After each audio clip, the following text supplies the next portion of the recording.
You're always the problem, Amelia. Everything falls apart when you're around. That's what my father said to me, loud enough for the entire room to hear. It was supposed to be a day of remembering my grandfather, Michael Hartwell. A small gathering, family, stories, one last goodbye. But somehow, even in grief, my dad found a way to make me the villain. He was the one who missed the cue to speak. He forgot. But instead of admitting it, he looked right at me and said, I threw him off, like I was a bad smell that distracted him. Then my mom, my own mother, sighed like she'd been waiting for the chance to agree. She's always too much, Gerald. Just, just let her sit this one out. The photographer looked confused. I looked confused, but my mom waved her hand at me like I was dust on her coat. Amelia, please, just let us take this without you. We'll do one with you later. They never did. I stood there, 38 years old, daughter of the Hartwells, watching the camera flash. Violet, my younger sister, smiled perfectly in the center. I wasn't even on the edges. But here's the thing they didn't know. That night, I cried like a child. I didn't sleep. But this morning, everything changed, because the lawyer called, and he told me something my father will never recover from. I wasn't born unwanted. At least I don't think I was. My name is Amelia Hartwell, and I'm 38 years old. For most of my life, I've been trying to figure out what I did wrong, what made me the problem in my family. I wasn't rebellious. I didn't get into drugs, or steal, or disappear for days. I was the quiet one, the helper, the fixer, the daughter. But somewhere along the line, the story got rewritten. And in that version, I was the mistake everyone wanted to forget. We grew up in a big colonial house outside of Charlottesville, Virginia. My father, Gerald Hartwell, is one of those men who wears success like a crown. He owns several car dealerships and a handful of rental properties, and he's always talking about image, legacy, and reputation. If you embarrassed him, even by breathing too loudly during dinner, you were a stain on the suit he wanted the world to see. My mother, Linda, was quieter but sharper. Think of a woman who smiles for photos but narrows her eyes when no one's looking. She prides herself on being proper, organized, polished. Her standards are high, except when it comes to compassion. That's always been in short supply. And then there's Violet, my younger sister, the golden child, the one who could spill wine on my mom's carpet and be forgiven with a giggle. The one who, in high school, got caught sneaking out to see a boy and was told, "You're young, just be careful." I stayed home, did my homework, never dated, and still got told I was too much, or too intense. It was like I had been cast in a role I never auditioned for. The difficult one, the drama, the burden. The only person who never played into that script was my grandfather, Michael Hartwell, my dad's father, strong, quiet, wise. He never interfered, but he always saw me. When I'd visit as a teenager, he'd pour me tea and ask about me. Not my grades, not my appearance, not my future. Just me. He said I had an old soul, and sometimes, when no one else was around, he'd tuck a $20 bill in my pocket and whisper, "Spend it on something that makes you smile, not them." I didn't know how much those small gestures meant until years later. The last few months before he passed, I was the only one who visited him regularly. My parents were too busy, and Violet was overwhelmed with the kids. So I drove to his little lake house twice a week, helped him manage his medications, read the newspaper to him when his eyes got tired. We didn't talk much, but he always held my hand at the end and said the same thing. "Thank you for coming. It means more than you know." I didn't expect anything from him. I didn't visit out of duty. I just loved him. That's why the funeral hit me harder than I expected. Not just because I missed him, but because he was the last person in my family who made me feel like I mattered. And when they left me out of that family photo, it confirmed something I'd always feared. I wasn't grieving with my family. I was grieving within it, alone. After the picture, I went outside and sat in my car, shaking. I felt like a child again, being told to leave the table because adults were talking. My hands trembled on the steering wheel. I didn't even start the engine. I just sat there and stared through the windshield at my own reflection. My mother had brought a change of clothes to look better for the photographer. My dad had handed out tribute cards with his own face printed on the back as a sponsor. and Violet had made a speech where she somehow made the day about how our grandfather inspired me to become the mom I am today. No one mentioned that I was the one who held his hand when he passed, that I was the last person to see him alive, that he'd whispered, with his final breath, "I'm proud of you." I wanted to scream, but I didn't. I did what I always did. I swallowed it. Until the next morning when the phone rang. I almost didn't answer. I was sipping cold coffee in the bathrobe I'd cried into the night before. My eyes were swollen, my throat raw. But when I picked up, a calm voice said, "Hello, is this Amelia Hartwell? I'm calling from the law offices of Pierce and Langley regarding the estate of Michael Hartwell. He left instructions that you be contacted directly." I blinked. "Sorry, what?" "There's a letter and some provisions that pertain solely to you. We'd like to schedule a time for you to come in and speak with us directly." I didn't know what it meant, but I said yes. And what happened next? It unraveled everything my parents thought they had control over. I showed up at the law office a little early the next day. It was a small brick building with frosted glass windows and potted plants lining the sidewalk, charming in a way that didn't prepare you for life-altering news. I sat in the reception area, still unsure why I was even there. My hands were sweating. I remember rubbing them together like I could scrub off the years of being ignored. A few minutes later, I was called in by Mr. Langley, a tall man with graying hair and kind, tired eyes. He gestured for me to sit down, and then he opened a beige folder with a crisp, manila envelope inside. "This," he said gently, "is a personal letter your grandfather wrote you. It was handwritten the day before he passed. He wanted you to read it before we reviewed any details of the estate." He passed me the envelope. My fingers trembled as I opened it. The handwriting was his, neat, strong, deliberate. "My sweet Amelia, if you're reading this, it means I've finally let go. And I know that hurts because you've always loved harder than anyone else in this family. You gave love without conditions, without expecting anything in return. I saw you, Amelia. Every time they looked past you, I saw you. I saw your hurt, your silence, your dignity. You were the only one who came when I got sick. The only one who didn't treat me like a burden.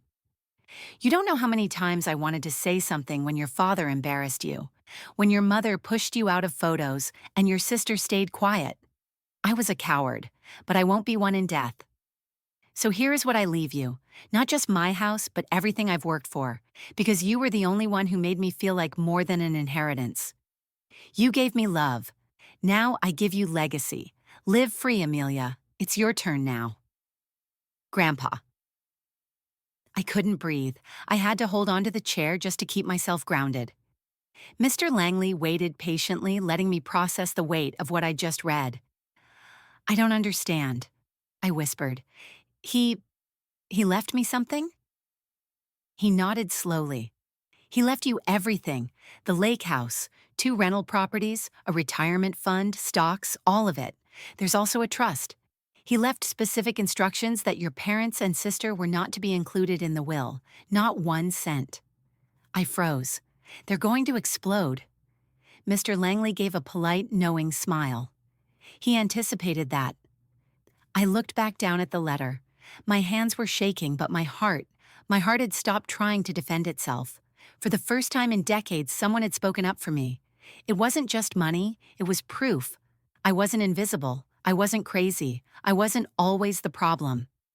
Still, I felt guilt creeping in, like a shadow I'd been trained to live under. They were my family, weren't they? But then I remembered the photo. How my mother brushed me aside with her manicured hand, like I was a smudge on a window. How my father told the story of the funeral like he was the grieving hero and I was just inconvenient. How Violet smiled and basked in the spotlight while I stood in the cold. And suddenly, I didn't feel guilty anymore. I felt clear. I left the office that day with a folder full of legal documents, the original handwritten letter, and instructions for the formal reading of the will. It was scheduled for that Friday. My family would be there, and they had no idea what was coming. For once, I wasn't going to be excluded. I was going to be center stage. Still, the days leading up to the reading were heavy. My mother sent me a group text asking me to bring the sympathy candles I'd ordered online. I didn't respond, Violet tagged me in a photo on Facebook with a caption that said, "Family is forever," and I laughed so hard I cried. I wanted to feel cruel. I wanted to believe that what I was doing was revenge, but it wasn't. It was justice, delivered by the only person in my life who had both the power and the courage to give it to me. I didn't tell anyone about the will. I didn't tell my friends or coworkers. I just let it sit with me, like a secret too sacred to say out loud. The morning of the reading, I stood in front of my mirror and saw someone I hadn't seen in years. Not the forgotten daughter, not the family scapegoat, not the woman left out of the picture. I saw Amelia, fully and finally in focus. Friday came with a gray sky and the kind of chill that sinks into your bones. I wore a black wool coat, my grandfather's favorite silver locket around my neck, and a calm I hadn't felt in years. Not because I wasn't nervous, I was, but because for the first time, I wasn't walking into a room to please my family. I was walking in with the truth. The reading of the will was held at the Hartwell family estate. My parents' pride and joy, a sprawling home filled with white walls, antique chandeliers, and so much silence it could crush you. I hadn't been invited, but Mr. Langley had personally requested that I attend. When I pulled into the driveway, my mother was already outside, directing someone where to park. She turned and spotted me, and I'll never forget the way her face twitched. That mix of surprise and irritation, as if I had dared to show up without being summoned. "Amelia," she said, brushing invisible lint from her sleeve. "I wasn't sure you'd come." "I was invited," I said simply, stepping past her. Inside, everyone was already gathered. My father stood by the fireplace, arms crossed, a drink in hand. Violet sat near the bay window with her husband, pretending to scroll her phone but glancing at me every few seconds. No one said a word to me. Not a hello, not a nod, nothing. The room was quiet when Mr. Langley entered, briefcase in hand. "Thank you all for being here," he began. "As you know, Michael Hartwell left very specific instructions regarding the handling of his estate. I'd like to honor those wishes exactly as he intended." He looked at each of us before unfolding the will. In summary, Michael Hartwell has named Amelia Hartwell as the sole beneficiary of his estate. She is to inherit the lake house, all rental properties, the retirement account totaling $1.2 million, and the personal trust fund, which includes dividends from several stocks and future royalties from Hartwell Investments. There was a pause. The air shifted, and then my father's glass hit the marble coffee table with a sharp clink. "I'm sorry, what the hell did you just say?" His voice cracked like a whip. Linda gasped. "That can't be right. Gerald, didn't you say everything was already handled? That he gave it all to the foundation?" Langley remained composed. "There was no such arrangement. Mr. Hartwell revised his will 2 months ago. In his own handwriting, he made it clear that Amelia was to inherit everything." Violet stood up then, arms folded. "This is some kind of mistake. Grandpa wouldn't cut us out. He loved us. He loved all of us." I looked directly at her. "Did you visit him even once in the last 6 months?" She blinked. "I have kids. I was busy." I turned to my parents. "And you? Did you even know he had pneumonia? That he stopped eating for days?" My father scoffed. "That man wasn't himself. He was confused. If he wrote you into the will, it's because you manipulated him." "I didn't manipulate anyone," I said. "I sat by his bedside. I brought him meals. I changed his sheets when he was too weak to stand. And he knew the truth. He knew how you all treated me." "You've always been dramatic, Amelia," my mother snapped. "You took everything too personally." Mr. Langley cleared his throat and pulled out a small envelope. "There's one more thing. A personal letter Mr. Hartwell asked me to read aloud, should there be any resistance." My mother's cheeks flushed, but she didn't object. Langley opened the letter. "To my family, what's left of it, I want you to understand something. I saw Amelia. I saw every slight, every cold shoulder, every time she was pushed aside so you could polish your image. She didn't ask for this inheritance. I gave it to her because she gave me love without asking for anything in return. If this upsets you, then you're proving my point. You never loved her. You just tolerated her." He folded the letter. Silence. No one moved. My mother looked like she'd swallowed glass. My father stared at me, jaw locked, like he could will me out of existence. I stood up slowly, every eye in the room on me. I didn't come here to gloat, I said. I came here because, for once, someone in this family gave me a seat at the table, and I'm not giving it back. I picked up my coat. My hands weren't trembling. My voice didn't crack. I felt free. And just before I left, I turned back and said something I never planned to say. Next time you need a photo for the family wall, make sure the frame fits your pride, because I'm not stepping out anymore. Then I walked out, not just of the house, but of their control. I thought leaving the house would feel triumphant, like in a movie. The underdog finally standing tall while everyone else sits stunned in silence. But as I stepped outside, my heart raced, my palms were sweating. I wasn't walking away from a battle, I was walking away from a lifetime. I sat in my car, parked beneath the towering oak trees I'd climbed as a child, and for a moment I just breathed, really breathed, deep, heavy, releasing years of breath I didn't know I'd been holding. The truth was, it hurt. It didn't matter that I had won, that the will was real, that I finally had something to call mine. None of it erased the decades of being looked through, talked over, and shoved to the side. But for the first time, the hurt wasn't mine to carry alone. It was written in black ink, signed by the only person who had truly seen me. And now, my parents had to sit in a house built on appearances, knowing the world outside would soon know what really happened. Gerald Hartwell, the man who spent his life grooming his image, had been disinherited by his own father. Not because of money, but because of me. A week passed, then two, and then everything really changed. It started with the family lawyer calling again. Apparently, a small local newspaper, the Jefferson Daily, was running a human interest piece on Michael Hartwell's life. They'd gotten wind of the unusual estate decision and requested an interview with the named beneficiary. That was me. I hesitated at first. I didn't want to make it public. But then I remembered every birthday my parents forgot. Every time I was blamed for things I didn't do. Every insult tucked behind phrases like, "We're just worried about you." Every lie they whispered when I wasn't around to defend myself. So I said yes. And when the article came out, everything exploded. The headline read, "Granddaughter named sole heir in Hartwell Estate. She was the only one who showed up." The article included quotes from Grandpa's letter and the lawyer. They even used a photo of me and Grandpa from a community volunteer event I'd taken him to. One of the last outings he was well enough to enjoy. He was smiling. I was laughing. We looked like family. I didn't send the link to my parents. I didn't need to. It found them on its own. The backlash was swift. Some of my father's business partners quietly backed away. The board of a local charity my mother chaired sent her a letter requesting her resignation, citing conflicting values. Violet deleted all her social media accounts within 2 days. But I didn't rejoice. That wasn't the point. I wasn't after punishment. I was after peace. And maybe, just maybe, some clarity. I moved into the lake house a month later. It needed repairs. Grandpa hadn't been able to maintain it near the end, but the bones were strong and the view was still beautiful.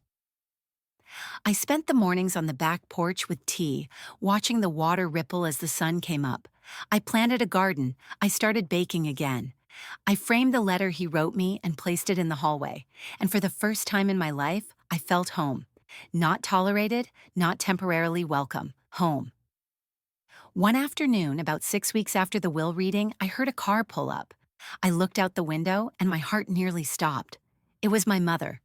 She stood outside her car, dressed in beige and pearls like she was heading to brunch, holding nothing in her hands. She didn't approach the door.